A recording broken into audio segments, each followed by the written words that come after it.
মজা চলে এলো। মানে এরকম একটা ম্যাচ, যে ম্যাচের এন্ডিং এরকম একটা মরা ম্যাচ, প্রথম 50 মিনিট 60 মিনিটে সেরকম কোনো ফুটবল হচ্ছিল না, মনে হচ্ছিল ম্যাচটা ড্র হবে। 60 মিনিটের পর থেকে মোহনবাগান একটু গতিশীল ফুটবল খেললো, তারপরে ভাবলাম ম্যাচটা ড্র হবে। প্রত্যেক মোহনবাগান সমর্থকরা, আমি আশায় বুঝেছিলাম কখন স্টুয়ার্ট নামবে, পেট্রোটাস উঠবে, স্টুয়ার্ট নামবে। একটা সময় পরে 70 মিনিটে পরে যখন দেখলাম যে কামিন্স আর আশিক কুরুনিয়ান নামছে, তখন ভাবলাম যে ভাই এবারে মলিনাকে খিস্তি দেবো। গালাগাল অলরেডি স্ট্যান্ডে মনে হয় খাচ্ছিল মলিনা। তারপরে যখন দেখলাম যে না 76 মিনিট 80 মিনিটের পরে যখন দেখছি স্টুয়ার্টকে নামাচ্ছে না, ভাবলাম যে মলিনা হয়তো জানে যে স্টুয়ার্টের চোট আছে, থাক মলিনাকে আজকে ছেড়ে দিলাম, যা হবে ম্যাচে যদি 1 পয়েন্ট পাই তাহলেও ঠিক আছে। আবার যখন 86 মিনিটের মাথায় দেখলাম যে স্টুয়ার্টকে নামানো হচ্ছে, তখন আবার রেডি ছিলাম গালাগালি দেওয়ার জন্য। মলিনা দিয়ে গালাগাল খাচ্ছেই, যে 86 মিনিটের মাথায় স্টুয়ার্টকে নামালো। বাট স্টুয়ার্ট এমন একটা প্লেয়ার যে একটা ম্যাচ ঘোরাতে তার 5 মিনিট সময় নামলো। প্রথম টাচ ক্রসবারে লাগলো, তারপরের টাচ অ্যাসিস্ট, এবং জেসন কামিন্সের একটা বিশ্বমানের গোল, যেটাকে আপনারা বলবেন ওয়ার্ল্ড ক্লাস গোল। তো এইটাই হচ্ছে ব্যাপার, যে আপনি king Stuart, legend Stuart, magician Stuart, যা ইচ্ছা বলতে পারেন যেটা আপনাদের মনে হয়, বাট গ্রেগ স্টুয়ার্ট এই বছরে মোহনবাগানের বেস্ট সাইনিং, বিগত কিছু বছরের বেস্ট সাইনিং গ্রেগ স্টুয়ার্ট। মানে সত্যি বলতে আজকের যে ম্যাচটা এটা দেখলাম, মানে লাস্টের 10 মিনিট, আমি যদি হাইলাইটস হয় তাহলে আমি বলবো যে পুরো 10 মিনিট সমস্ত ম্যাচে দেওয়ার দরকার নেই, হাইলাইট শুধু লাস্টের 10 মিনিটের বানান, যখন স্টুয়ার্ট নামলো।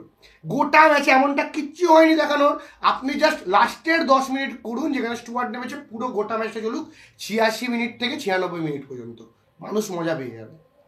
তো মানে অনেকক্ষণ ধরে মজা হলো, একটা সিরিয়াস ব্যাপারও হলো কিছুটা মিশিয়ে। বাট এবারে যদি অরিজিনাল ব্যাপার আছে ট্যাকটিক্যাল গেম, এখানে যেটার জন্য আপনারা দেখতে এসছেন, যেটা এই চ্যানেলে পাবেন, সেটা অবশ্যই মোহনবাগানের, মানে মোহনবাগানকে আজকে খেলতে জানি ওয়েন কয়েল। দেখুন ওয়েন কয়েল এমন একটা কোচ যে অলরেডি কিন্তু জামশেদপুরের হয়ে শিল্ড জিতেছে, এমনটা নয় যে সে ডিফেন্সিভ কোচ, তার কাছে ভালো প্লেয়ার নেই। তার কাছে যখন ভালো প্লেয়ার থাকে তাহলে সে জানে তার ক্যালিবার কতটা। তো সেহেতু চেন্নাই এখন অতটা ফর্মে নেই, সেরকম ভালো খেলছে না, কিছু হচ্ছে আনকনসিস্টেন্সির অভাব, মানে সেরকম প্রত্যেক ম্যাচ ভালো খেলতে পারছে না, কিছু কিছু ম্যাচ ভালো খেলছে, কিছু কিছু ম্যাচ ভালো খেলতে পারছে না। তো যেহেতু সামনে মোহনবাগান, যে কোনো কোচই ভাববে যে ভাই আমি অ্যাটাক তো করবো না, আমি কি করে মোহনবাগান অ্যাটাককে ব্লক করতে পারি, কি করেছে, দুটো উইঙ্গারকেই ব্লক করে দিয়েছে।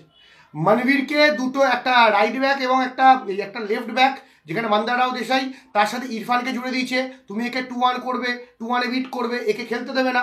এবং উল্টো দিকে লিস্টনকেও কিন্তু একইভাবে আটকে রেখেছে তাদের যে রাইট ব্যাক ছিল, এবং ফারুক। তো সেক্ষেত্রে কিন্তু 2-1 হয়ে যাচ্ছিল লিস্টন এবং মানবীর প্রথম একদম শুরুর দিকে, একদম লাস্টের দিকে ফার্স্ট হাফে, যেখানে লিস্টন একটু ওপেন চান্স পেয়ে গেছিল, যখন সুভাশিস বোস একটু ওভারলোডে আসলো, তারা উপরে অ্যাটাক করতে আসছিলো। যতক্ষণ না সুভাশিস বোস আসেনি, রাদার বলা ভালো যে ওয়েন কয়েল সুভাশিস বোসকে নড়তে দেয়নি, ততক্ষণ পর্যন্ত লিস্টন বা মানবীর দুজনকে কিন্তু সেরকম ছন্দে লাগছিল না। এবং আজকে শুরুতে দিব্যেন্দু বিশ্বাস কিছুটা এলোমেলো ছিল, বল পা থেকে বেরিয়ে যাচ্ছিল, সেরকম মানবীরকে হেল্প করতে পারছিল না। সেকেন্ড হাফে মলিনা পরিবর্তন করে, যখন মলিনা ধরে ফেলে যে ওয়েন কয়েল তার প্ল্যানই ছিল দুটো উইঙ্গারকে আটকানো, সেক্ষেত্রে কিন্তু মলিনা পরে আশিস রায়কে নামায় যাতে আরেকটু ডান দিকে গতি বাড়ে। তারপরে আমরা দেখেছি মনবীরের খেলা। কিন্তু সমস্যাটা কি হয়েছে, যখন উইংয়ে আটকে দিচ্ছে চেন্নাই, তখন কিন্তু মোহনবাগানের মাঝমাঠে অনেকটা বেশি স্পেস হয়ে যাচ্ছিল, যেখানে আপনারা লক্ষ্য করবেন অ্যালবার্টো রড্রিগেজ কিন্তু অনেক বল উইথ দ্য বল সেখানে অনেকটা রান করছিল, অনেকটা রান করছিল, কারণ তোমার দুটো উইঙ্গার কিন্তু সরে গেছে চেন্নাইয়ের, তোমার তারা মনবীর আর লিস্টনকে আটকাতে বেশি তারা ব্যস্ত, সেক্ষেত্রে আমি মাঝমাঠে জায়গা পেয়ে যাচ্ছি। এই জায়গাটাই দরকার ছিল একটা ক্রিয়েটিভ প্লেয়ার, সেটা সাহাল হোক, সেটা স্টুয়ার্ট হোক। ডিমি পেট্রোডস কিন্তু ক্রিয়েটিভ প্লেয়ার নয়, আমরা ডিমি পেট্রোসের ফর্ম নিয়ে বলছি, বা ডিমি পেট্রোডসের যদি এই দায়িত্ব ডিমি পেট্রোডসকে দেওয়া হয় যেটা স্টুয়ার্ট পালন করে, সেটা কিন্তু ডিমি পেট্রোডস পারবে না। ডিমি পেট্রোডসের অন্য রোল, সেটা তুমি দাও তাহলে পারবে না। তো সেক্ষেত্রে ওই জায়গাটা একমাত্র স্টুয়ার্ট আর সাহালই পারে। তো আপনারা দেখবেন যখন সাহাল নেমেছে, টাংরির জায়গায় সাহালকে নামালো হলো, একটু পরিবর্তন করা হলো, অ্যাটাকিং মাইন্ডসেটে যাওয়া হলো, এবং আপুইজাকে একটু ডিপে করে দেওয়া হলো, সেক্ষেত্রে কিন্তু মোহনবাগান, তারপরে মোহনবাগান অ্যাটাক দেখুন, ক্রিয়েটিভ প্লে দেখুন, সাহাল যেভাবে বল উইন করছিল, বল নিয়ে যাচ্ছিল, ড্রিবিল করছিল, দুটো শটও মেরেছে, একটা থ্রু দিয়েছে আশিক কুরিনিয়ানের উদ্দেশ্য করে। তো সেক্ষেত্রে তখন কিন্তু বোঝা যাচ্ছিল যে মোহনবাগান এবারে গোল পাবে।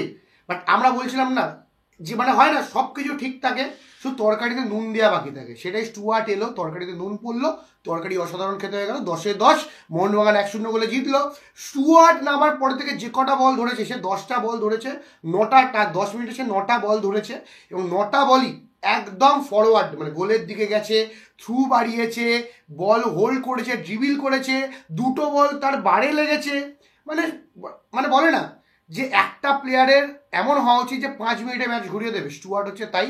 এলো, দেখলো, জয় করলো, চলে গেল। তো এইটাই গ্রেগ স্টুয়ার্ট, এইটাই মোহনবাগান। এবং এত কিছুর মধ্যেও যে প্লেয়ারটার কথা আমি এখনো পর্যন্ত, মানে 5 মিনিট হয়ে গেল, 6 মিনিট হয়ে গেল, এখন আমি তার কথা উল্লেখ করিনি, আপনারা ভাববেন যে এ কে রে ভাই, গোল তো করলো অন্য কেউ, সেটা অবশ্যই জেসন কামিন্স। জেসন কামিন্স আপনারা হয়তো কতজন জানেন কেন জানেন, আমি অনেকেই জানেন যে ইনজাঙ্গি বলে একটা প্লেয়ার ছিল, ও আসতো সুপার সাব হয়ে গোল করে দিয়ে চলে যেত। তো এই যে প্লেয়ারটা, এই যে কামিন্স, মানে যদি বলা হয় না যে সুপার সাব আইএসএল এ, তাহলে কামিন্স হবে সব থেকে সেরা সুপার সাব। পুরো হিস্ট্রি অফ আইএসএল আপনি বার করে নিন, এরকম সুপার সাব ম্যাচে এসে ম্যাচের মোড় ঘুরিয়ে দেওয়া, গোল করে দেওয়া আমি আইএসএল দেখিনি, এমনকি আমি ইন্ডিয়ান ফুটবল সার্কিটেও দেখিনি। এরকম কনসিস্টেন্সি পাবে যে যখন তুমি বিপদে পড়বে কামিন্সকে ডাকবে, কামিন্স সময় রক্ষা করবে। মানে গোটা মোহনবাগান টিম এতটা ওয়েল ব্যালেন্স, এতটা, মানে আমরা মলিনাকে দোষ দিই, অবশ্যই মলিনাকে দোষ দেওয়া উচিত, ম্যাচটা আরও আগে বার হয়ে যাওয়া উচিত ছিল যখন স্টুয়ার্টকে নামালো। বাট মলিনা জানে যে কখন আমাকে কোন অস্ত্র ব্যবহার করতে হবে, তো সেক্ষেত্রে মলিনা সেটাই করেছে, কামিন্সকে নামিয়েছে, স্টুয়ার্টকে নামিয়েছে। এবং যদি বলি ডিমি পেট্রোডাসের ফর্ম, কিছুটা চিন্তার বিষয়, ডিমি পেট্রোডাস যদি ফর্মে চলে আসে তাহলে মানে সেক্ষেত্রে কি করবে মোহনবাগান, তাহলে ভেবে দেখুন। বাট একদিকে ভালো যে টিমের মধ্যে একটা কম্পিটিশন হালকা চলছে, এই খেলবে না, এই খেলবে না, এই খেলবে না, একটা নিজেদের মধ্যে কম্পিটিশন, যাতে প্লেয়াররা আরও বেটার পারফরমেন্স করে। আর ওভারঅল মোহনবাগান একটা ফ্যামিলি, মোহনবাগানের এরকম অসুবিধা হওয়ার কথা না, হচ্ছেও না, স্বাভাবিক। আজকের ম্যাচটা ড্র হতে হতে বেঁচে গেছে, পরের ম্যাচগুলো আরেকটু কনভিন্সিং ভিক্টরি চাই, কারণ মোহনবাগান নিজেদের ঘরের মাঠে খেলছে। আর চিন্তার বিষয় হলো মোহনবাগান এই মুহূর্তে টোটাল পুরো টিম 31টা ইয়েলো কার্ড দেখেছে। সেক্ষেত্রে লাস্ট ইয়েলো কার্ড যেটা হলো অ্যালবার্টো রড্রিগেজ, পরের ম্যাচে আমরা অ্যালবার্টো রড্রিগেজকে পাচ্ছি না। আর এমন কিছু ইয়েলো কার্ডগুলো তারা মানে অপোনেন্ট টিম অ্যাটাক করছে, আমি তাকে ফাউল কমিট করছি, টিমকে রক্ষা করছি নয়, আননেসেসারি ইয়েলো কার্ড, আননেসেসারি। মানে পেট্রোডাস বল মানে ডিপ্রেস হয়ে মেরে দিচ্ছে, তারপরে হচ্ছে অ্যালবার্টো রড্রিগেজ মাঝ মাঠে এসে ট্যাকেল করছে, হলুদ কার্ড দিচ্ছে। দেখুন এইটা অস্বীকার করলে চলে না, এই যে টম অ্যালেট এবং অ্যালবার্টো রড্রিগেজের এই কম্বিনেশনটা 500 মিনিটে মাত্র একটা গোল খেয়েছে, তো সেক্ষেত্রে মানা যায়। বাট এই যে একটা কম্বিনেশন ব্রেক হলো, অ্যালবার্টো রড্রিগেজ নেই, এইবার ওই জায়গাটা দিব্যেন্দুকে খেলাতে হবে। আর এক তো এই চিন্তার ভাঁজ অবশ্যই মনিনার থাকবে পরের ম্যাচে। বাট আলটিমেটলি মোহনবাগান জিতছে, মোহনবাগান আরও টেবিল অফ দ্য টপ হয়ে গেল। তো সেক্ষেত্রে কালকে যদি ব্যাঙ্গালোর ম্যাচটা হেরে যায় তাহলে আরও ভালো হয়। বাট যাই হোক, ব্যাঙ্গালোর তো জিততে চাইবে, আমি অন্য টিমের কথা ভাবি না, নিজের টিমের কথাই ভাবি। তো ইস্টবেঙ্গল কালকে জিতলো, মোহনবাগান আজকে জিতলো, মোটামুটি বাংলা ফুটবলে আনন্দের দিন এই দুদিন হলো। তো আপনারা যারা ভিডিওটা দেখছেন অবশ্যই ভালো লাগলে লাইক শেয়ার সাবস্ক্রাইব করবেন, এবং আপনাদের কি মতামত আজকের মোহনবাগান জয় নিয়ে অবশ্যই কমেন্ট বক্সে কমেন্ট করে জানাবেন। তো ভালো লাগলে অবশ্যই লাইক শেয়ার সাবস্ক্রাইব করবেন। সবাইকে ধন্যবাদ।